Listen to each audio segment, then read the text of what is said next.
The morning started like any other in Seoul. People walked to work. Children went to school. Cars filled the streets. Nobody looked up at the sky. Nobody had any reason to. Then the shadows came. Commander Daeho stood in the military bunker outside Bizen when the first reports arrived. He watched the screens with growing horror as dark shapes blocked out the sun over every major city on Earth. The objects were massive, each one larger than any building humans had ever built. They hung in the air without sound, without movement, like giant metal clouds that had decided to stop and watch the tiny creatures below. Daeho grabbed his radio. All units report status. What are we looking at? The answers came back confused and scared. Nobody knew what these things were. Nobody had seen anything like them before. The shapes just floated there, covering the sky from horizon to horizon. Then the lights started. Bright flashes of blue and white shot down from the ships. They made no sound at all. But wherever the light touched, everything electronic died. Phones went black. Computers stopped working. Cars rolled to a stop in the middle of the road as their engines simply quit. In the bunker, half the screens flickered and went dark. "Sir, we've lost contact with Seoul," a young soldier reported, his voice shaking. "And Tokyo, and Beijing. Sir, we're losing contact with everyone." Daeho watched as more and more screens went black. Fighter jets that had scrambled to intercept the ships simply fell from the sky. Their pilots screamed into dead radios as their aircraft became useless metal boxes. Tanks stopped moving. Submarines went silent. In less than 1 hour, every piece of modern military equipment on Earth became worthless junk. The message came next. It played on every screen that still worked, in every language that humans spoke. The creatures who sent it looked almost like tall, thin humans, but with skin the color of old silver and eyes that were completely black. Their voices were calm and cold. "We are the Velari Empire. We have conquered 1,000 worlds. Your planet is now ours. Your weapons cannot hurt us. Your technology belongs to us now. You will surrender, or you will be removed. You have 1 day to decide." The screens went dark. In the bunker, nobody spoke. Daeho looked at the faces of his soldiers. He saw fear. He saw confusion. He saw the terrible understanding that everything they had trained for, everything they had built, was now completely useless. 300 kilometers away, in a small military outpost hidden in the mountains, Sergeant Hyunji was having a very different experience. The outpost was old. It had been built during the Korean War and never fully updated. Most of the equipment was decades out of date. The army used it mostly for storage and training exercises in mountain warfare. When the sky went dark and the power died, Hyunji expected everything to stop working. But the radio on her belt crackled to life. She stared at it. The radio was ancient. A simple analog device that her captain had joked was older than his grandmother. It used no computers, no digital signals. It just sent and received radio waves the old-fashioned way. "Hello?" she said into it. "Can anyone hear me?" Static, then a voice. "This is Outpost 7. We still have communication." Repeat, "We still have communication. Our old equipment is working." Enji ran to find Captain Hyun-soo. She found him in the armory, staring at a wall of useless rifles. The modern weapons had electronic targeting systems. They were all dead.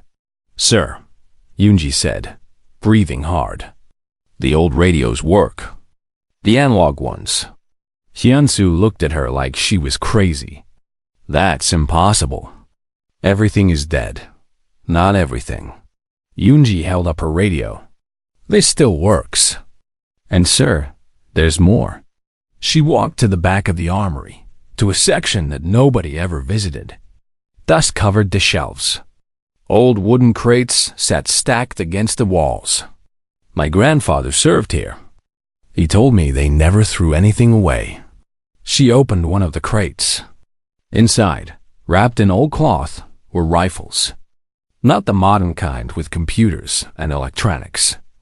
These were simple machines made of metal and wood. They had no batteries. They had no circuits. They worked through springs and levers, and the basic laws of physics taught Hien Su picked one up. It was heavy and rough. It looked like something from a museum. He pulled back the bolt, checked the chamber, and dry-fired it. The click echoed in the silent room. "It works," he said quietly. "They all work, sir." Yoonji opened another crate, then another. Rifles, pistols, even some old artillery pieces in the back storage. None of it needs electricity. None of it has computers. For the first time since the sky went dark, Hyun-soo felt something other than despair. It was small, just a tiny spark, but it was there. "The aliens," he said slowly, thinking out loud. "Their weapons target our electronics. They expect us to fight with computers and satellites and guided missiles. They don't expect this. Nobody expects this, sir. This is museum stuff. This is what our great-grandfathers used." Hyun-soo looked at the rows of ancient weapons. Then he looked at Yoonji. "Get me a list of every old outpost in the mountains, every storage facility, every museum with military equipment, and find out if any other units are still communicating." "What are we going to do, sir?" Hyun-soo picked up one of the old rifles and held it like he was meeting an old friend. "We're going to fight back. Not with the weapons they expect. With the weapons they've never seen. With the weapons they think are too primitive to matter." Outside, the alien ships still hung in the sky. They scanned the Earth with sensors that could detect the smallest electronic signal.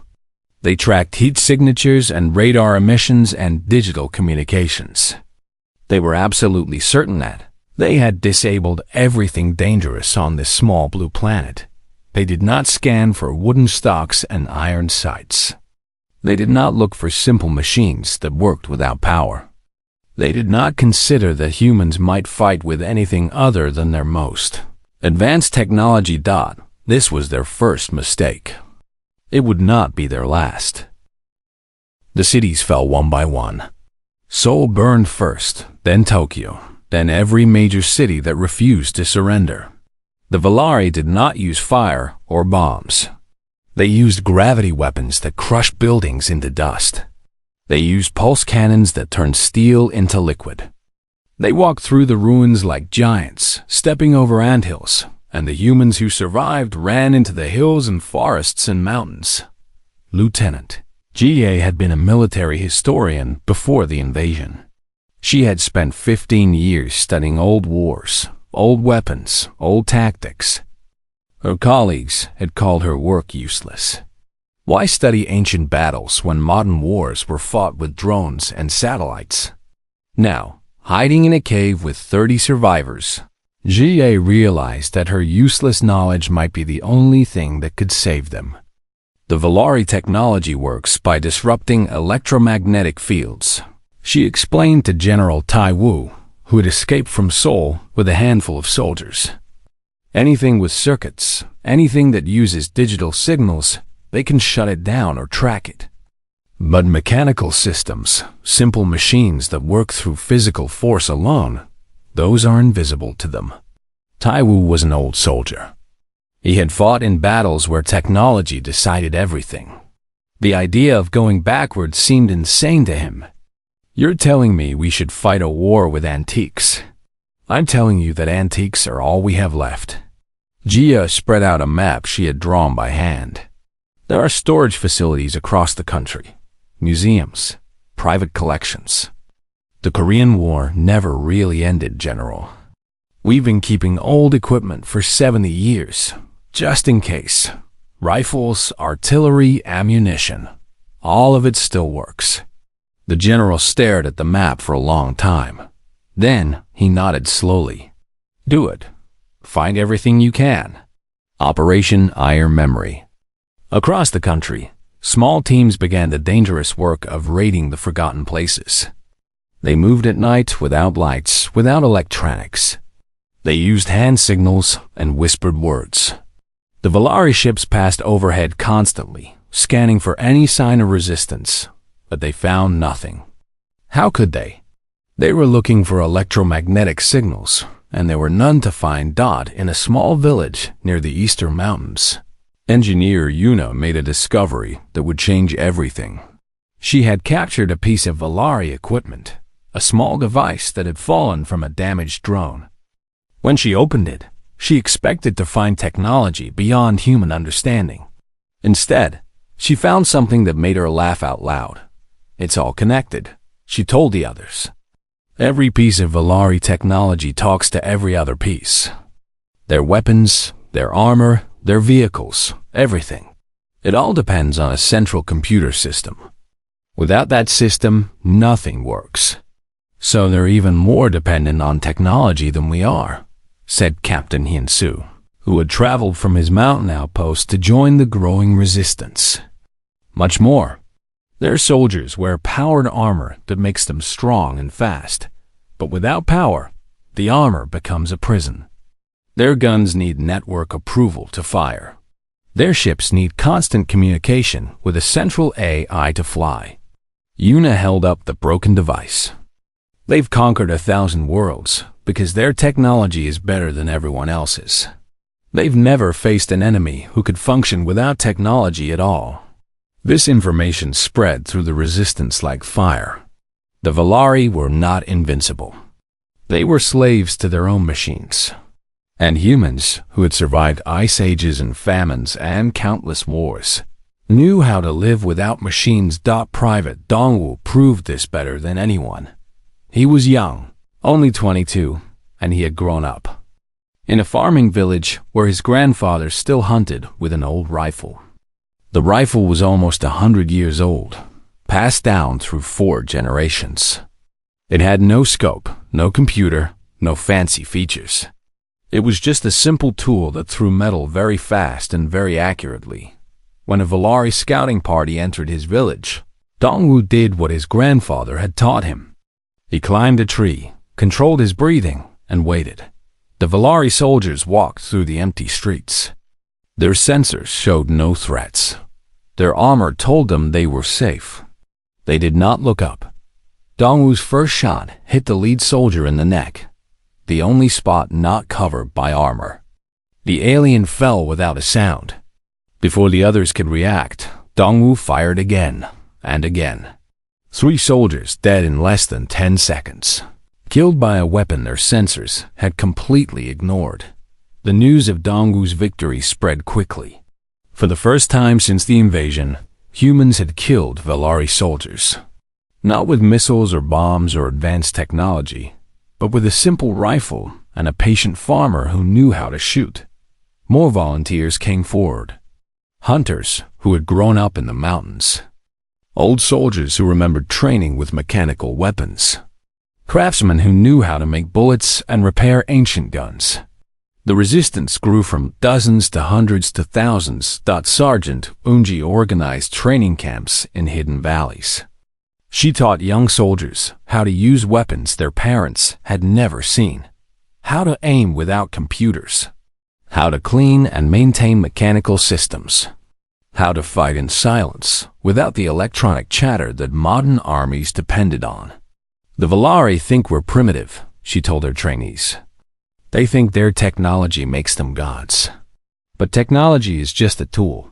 Our ancestors conquered this planet with stone axes and wooden spears. They survived by being smarter, faster, and more stubborn than anything else alive. That's what makes us human. Not our machines, our will to survive." The Valari commanders began to notice something strange. Their casualty reports were increasing. Soldiers were disappearing in the mountains. Drones were being shot down by weapons that their sensors couldn't detect. The humans were supposed to be defeated. They were supposed to be surrendering. Instead, they were fighting back with tools so primitive that the Valari had no protocols for dealing with them. For the first time in 10,000 years of conquest, The Valari Empire faced an enemy they did not understand, and they were beginning to feel something their technology had never prepared them for. Fear. Winter came early to the Korean mountains. Snow covered the peaks and filled the valleys with white silence. The Valari commanders expected this would finish the human resistance. Cold weather, no electricity, no modern heating or shelter. Surely the primitive rebels would freeze or starve or simply give up. They were wrong. Colonel Sujin had established her headquarters in a network of caves that had been used by Korean fighters for centuries. The caves were warm from underground springs and hidden from aerial sensors by thick rock. Thousands of resistance fighters lived there now, sleeping on simple beds, eating food cooked over wood fires, communicating through runners and hand signals. The Valari don't understand us, Sujin told her officers during a morning meeting. They see our lack of technology as weakness. They don't realize that humans lived without electricity for 200,000 years. We know how to survive. We remember. The guerrilla campaign grew bolder every day. Small teams would leave the caves before dawn, travel through the forest on foot, attack a Valari patrol, and disappear before reinforcements could arrive. The aliens never knew where the attacks would come from. Their sensors showed empty forests and quiet mountains. Then soldiers would die, and the humans would vanish like ghosts. Corporal Minho led one of the most successful teams. Before the invasion, he had been a competitive archer, one of the best in the country. Now he used those skills to kill aliens in complete silence. His team carried compound bows and crossbows, weapons that made no sound and no flash. They could kill a Valari soldier from 50 meters away without any other soldier knowing. Arrows, laughed one of the Valari commanders when he learned what was killing his troops. They're using arrows. Like animals. Like cave people. But the laughter stopped when the casualties kept rising. Arrows didn't trigger any alarms. Arrows didn't show up on sensors. By the time a Valari soldier realized he had been shot, he was already dying. Minho trained others in his methods. Soon there were dozens of silent strike teams moving through the mountains. They attacked at night, in fog, in heavy snow, whenever visibility was low and Valari technology was weakest. They never fought fair battles.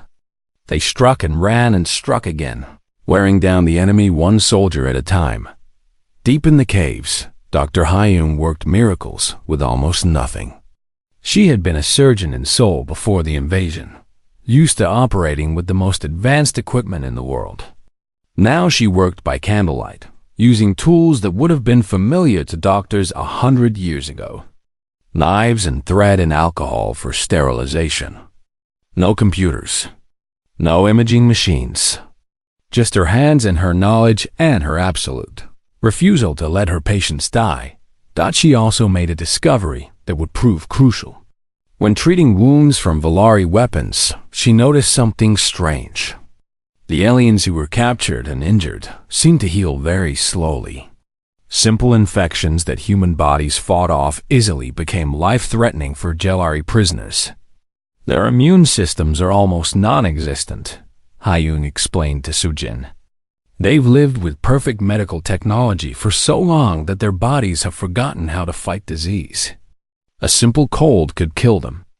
An infected wound that a human would survive in a week could take months to heal for a Valari.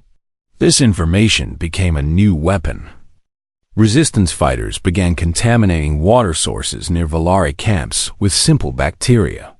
They left infected materials where aliens would find them.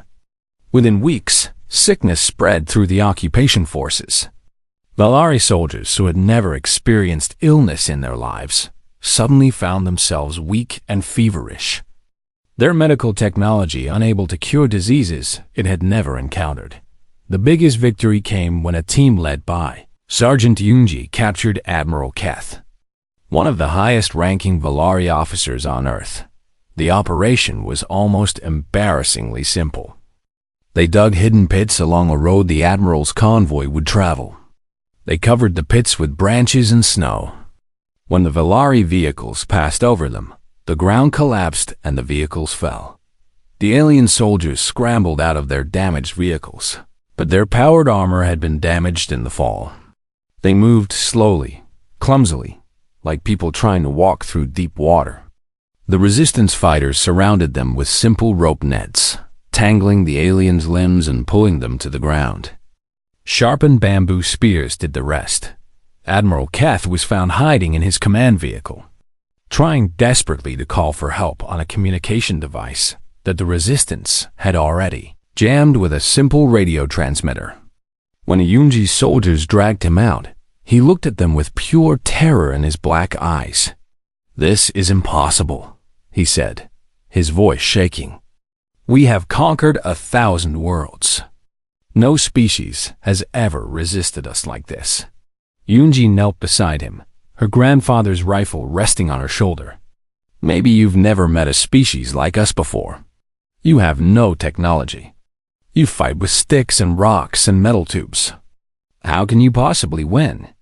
Because we were fighting wars before your empire existed. Because we've spent our entire history killing each other with every tool we could find. Because when you took away our computers, you didn't take away our brains." Yunji stood up and signaled her team to take the prisoner. "You made a mistake, Admiral. You thought technology was strength. But technology is just what we build. We are what survives." Admiral Keth was taken to the caves for interrogation. What he revealed would change the course of the war. The Valari fleet was not controlled by many commanders or many computers. Everything depended on a single artificial intelligence aboard the main command ship. Destroy that AI, and the entire Valari military would become helpless. For the first time, the Resistance had a target. They had a plan, and they had something the Valari Empire had never faced before: human stubbornness. The planning took 3 weeks. Every detail had to be perfect because there would be no second chance. Strategist Jiwan worked day and night, drawing maps by hand, calculating distances with paper and pencil, creating a plan that sounded completely insane. "We approach by sea," she explained to the assembled officers. "The Valari command ship hovers over the ocean, 50 kilometers from the coast. Their sensors scan for metal hulls, engine heat, electronic signals. So we give them none of these things." "What do we use instead?" asked General Taiwu. G1 smiled. "Fishing boats. Wooden ones, the traditional kind that old fishermen still use in the small villages. No engines, just sails. No metal, just wood and rope. We row when there's no wind." The room went silent. Attack an alien battleship with wooden boats. It sounded like a joke. But nobody laughed because they all knew it might actually work. "What about weapons?" Captain Hinsu asked. "We can't exactly paddle up and throw stones at them. Explosives, but not modern ones." Jiwan pulled out a thick book, old and worn. "I found this in a library that survived the first attacks. It's a chemistry manual from 1890. Black powder, nitroglycerin, dynamite.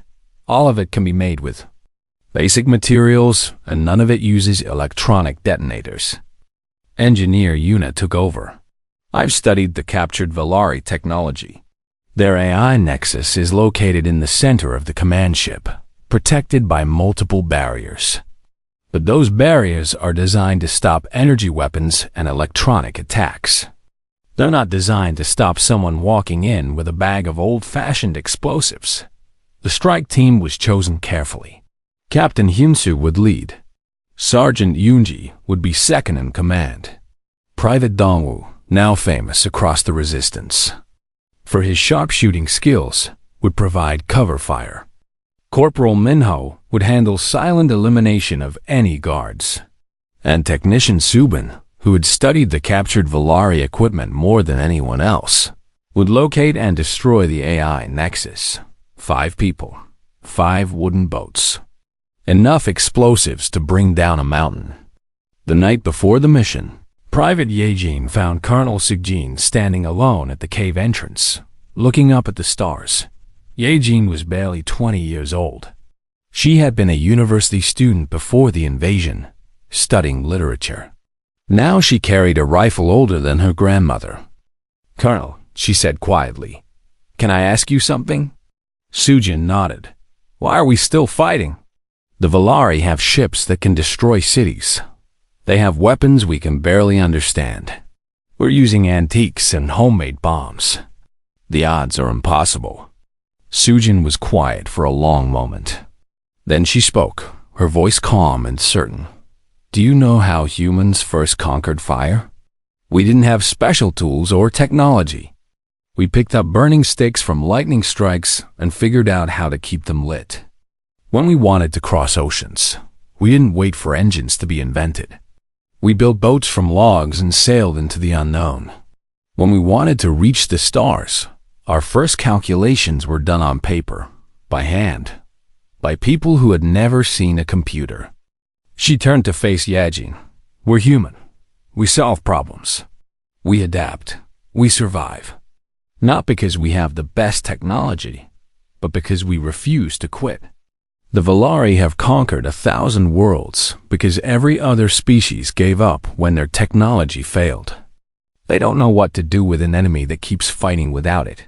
Yejin looked down at her rifle. "So we just keep going. We keep going. We use what we have. We fight with whatever works." Sujin put a hand on the young woman's shoulder. "Tomorrow, 5 people in wooden boats will attack an alien battleship with handmade explosives and weapons from museums. It's insane. It's impossible. But that's what humans do. We attempt the impossible, and sometimes we succeed." The mission launched at midnight. The 5 boats slipped out of a hidden cove and moved silently across the dark water. There was no moon, no stars visible through the clouds. The team rowed in perfect rhythm, making no sound except the soft splash of oars. Hyam Su watched a massive Valari ship grow larger as they approached. It hung in the air like a floating mountain, lights blinking along its hull, weapons ready to destroy anything that challenged it. But its sensors were pointed at the sky, watching for aircraft and missiles. Nobody was looking at the water. Nobody expected enemies in wooden boats. "Remember the plan," Hyunsu whispered. "We bored through the waste disposal vents. They're too small for Valari soldiers in armor, but will fit. Subin leads us to the Nexus. We plant the charges, we get out, we detonate from a safe distance. And if something goes wrong," Minho asked, "we improvise. That's what we're good at." They reached the ship's shadow without being detected. Ropes with handmade hooks caught on the lower hull. The team climbed in silence, muscles burning, hearts pounding. One by one, they disappeared into the maintenance vents that the Valari engineers had never imagined anyone would use. Inside, the ship was a maze of corridors and chambers. Everything was smooth and clean and humming with power. Valari soldiers walked past in their gleaming armor, completely unaware that enemies were crawling through the walls around them. Subin led the way, following the patterns of power cables and data lines that she had learned to recognize from the captured equipment. Left, then right, then down a narrow shaft. The team moved like shadows, using hand signals, never speaking. They encountered their first guard outside the Nexus chamber. Minho killed him with a single arrow before the alien could make a sound. The body was hidden in a storage closet. 2 more guards fell the same way. Then they reached the door to the Nexus chamber, and everything changed. Admiral Keth was waiting for them. He had escaped from the caves during a Valari rescue mission 3 days earlier. Now he stood in full armor, surrounded by a dozen soldiers, smiling with cold triumph. "Did you really think we wouldn't expect this?" he asked. "We've been tracking you since you left the shore. Your wooden boats were clever, but we're not fools." The strike team was surrounded, outnumbered. Their mission had failed before it could begin. but Hyunsu just smiled back. "We knew you would expect us," he said. "That's why we brought 2 teams." The explosion came from below. The second team, led by Lieutenant Ga, had entered through the ship's water intake systems while everyone was focused on Hyunsu's group. They had crawled through pipes filled with alien liquid, carrying waterproof bags of explosives, moving toward the secondary power systems that supported the AI Nexus. When the bombs went off, the ship shook like a wounded animal. Lights flickered. The humming of power systems stuttered and failed. And in that moment of chaos, Hyunsu's team attacked. Dongwoo fired first, his ancient rifle speaking with thunder in the enclosed space. 2 Volari soldiers fell before they could raise their weapons. Minho's arrows flew in silence, finding gaps in armor, dropping enemies without sound. Yoonji charged forward with her bayonet fixed, screaming a war cry that her ancestors had used 500 years ago. The Volari were trained for technological warfare. They knew how to operate advanced weapon systems and coordinate through computer networks. But they had never learned how to fight in darkness without their sensors, against enemies who moved by instinct and muscle memory.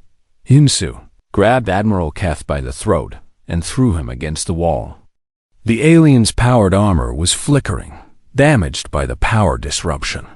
He moved slowly, weakly, like a man wading through mud.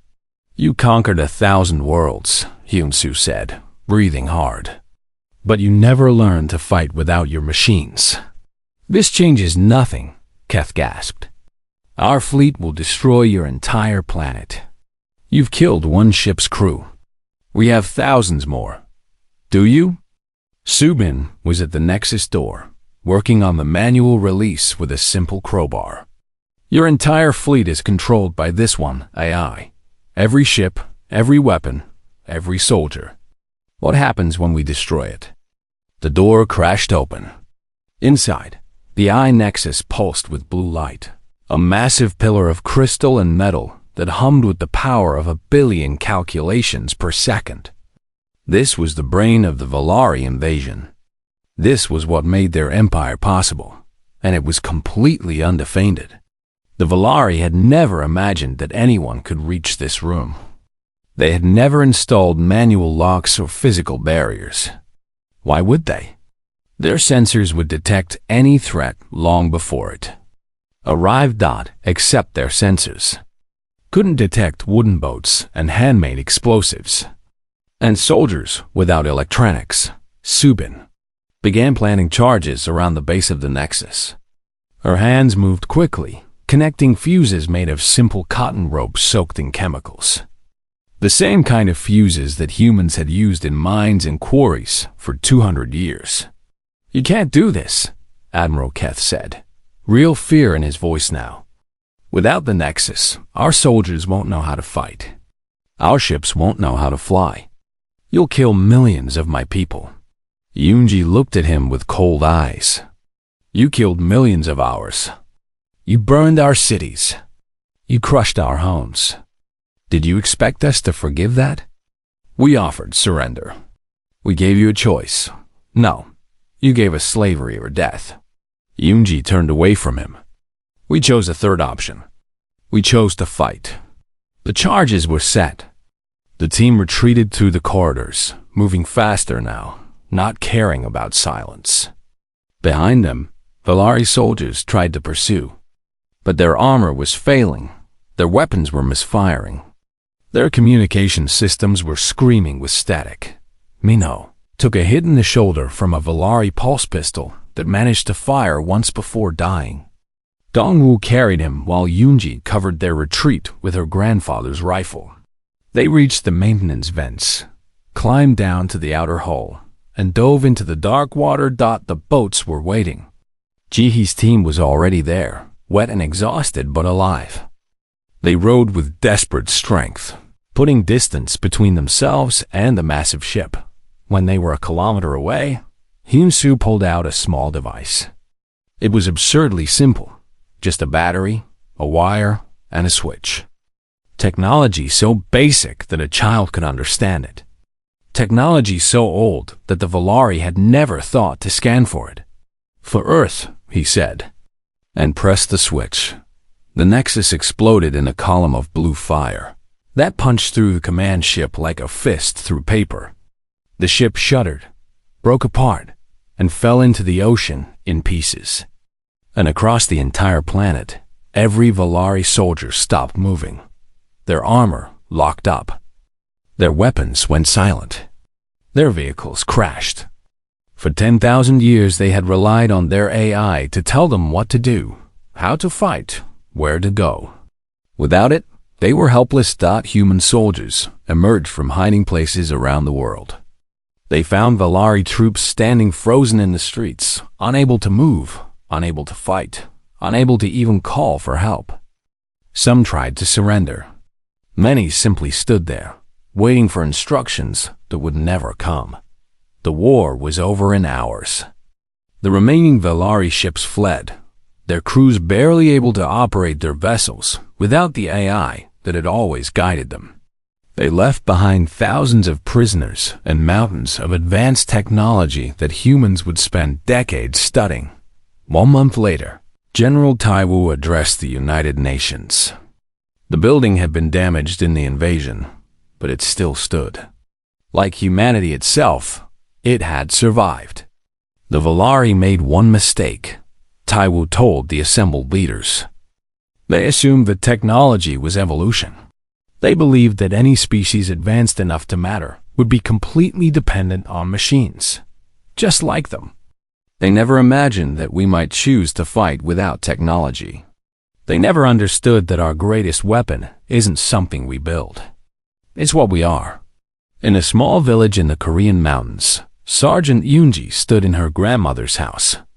The building had survived the invasion, just as it had survived the Korean War and the Japanese occupation, and every other disaster that had tried to destroy it over the centuries.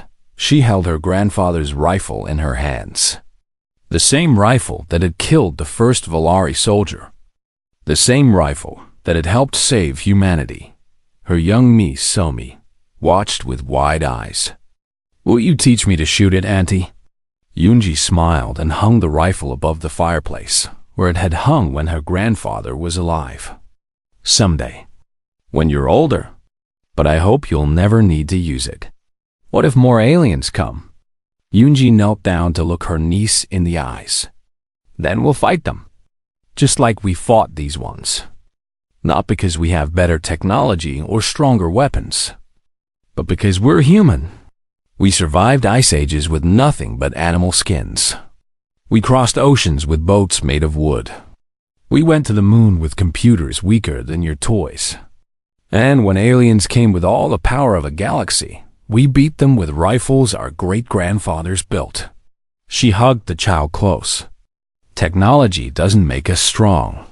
We make us strong. And nothing in the universe will ever change that." Outside the window, the sun was setting over mountains that had seen 1,000 years of human history. Tomorrow there would be work to do. Cities to rebuild. Wounds to heal. A future to create. But tonight, humanity rested. They had earned it. They had looked at an impossible enemy and refused to surrender. They had fought with everything they had, from the oldest weapons to the newest ideas. And they had won. Not because they were the most advanced species in the galaxy, because they were the most stubborn.